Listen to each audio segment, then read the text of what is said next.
भैया आप तमाम हरिहरगंज हुसैनाबाद के भगवान रूपी जनता जनार्दन के हम लोग गायक सूरजमल यादव की तरफ से नमस्कार, प्रणाम, आदाब, सत श्री अकाल, झारखंडी जोहार।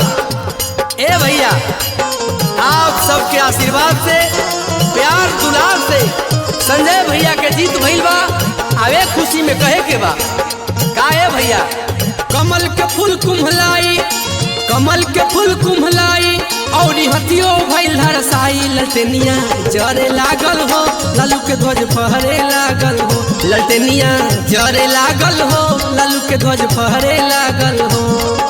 कमल के फूल कुम्हलाई, कमल के फूल कुम्हलाई और हथियो भइल धरसाई। ललटेनिया जरे लागल हो, लालू के ध्वज फहरे लागल हो। ललटेनिया जरे लागल हो, लालू के ध्वज फहरे लागल हो।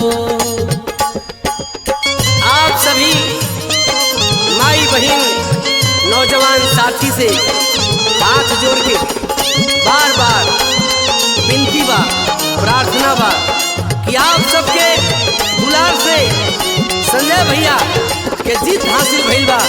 एकरा खातिर आप सब भगवान रूपी श्रोता के हार्दिक अभिनंदन करतनी। यह बात कहतनी भैया, प्यार आशीर्वाद एकदम बनौले रहे के बा हो। संजय सिंह यादव जी के बहल संहावा, फेल भइल बढ़ बढ़ जन सबके दावा। बड़े बड़े राजनीतिज्ञ लोग के गणित फेल हो गए भैया। संजय सिंह यादव जी के बहल संहावा, फेल भइल बढ़ बढ़ जन सबके हावा। वोट बयत ना मिलल, वोट बयत ना मिलल, केहू आगे नहीं टिकल। विरोधिया हरे लागल हो, लालू के ध्वज फहरे लागल हो। ललटेनिया जरे लागल हो, लालू के ध्वज फहरे लागल हो।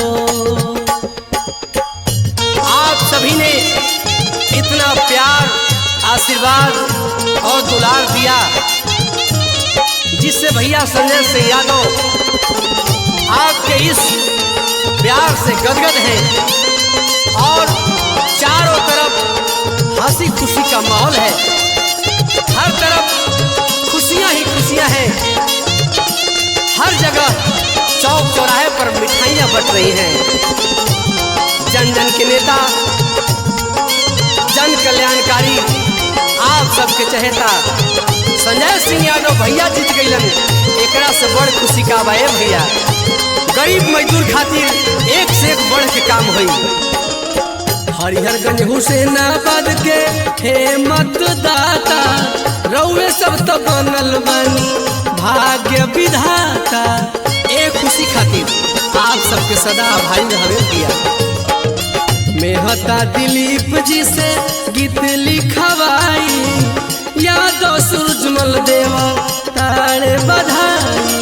मंत्री रउआ बन जाई, मंत्री रउआ बन जाई, करी हमनी सबके भलाई। हे मन करे लागल हो, लालू के ध्वज फहरे लागल हो। ललटेनिया जरे लागल हो, लालू के ध्वज फहरे लागल हो। ललटेनिया जरे लागल हो, लालू के ध्वज फहरे लागल हो।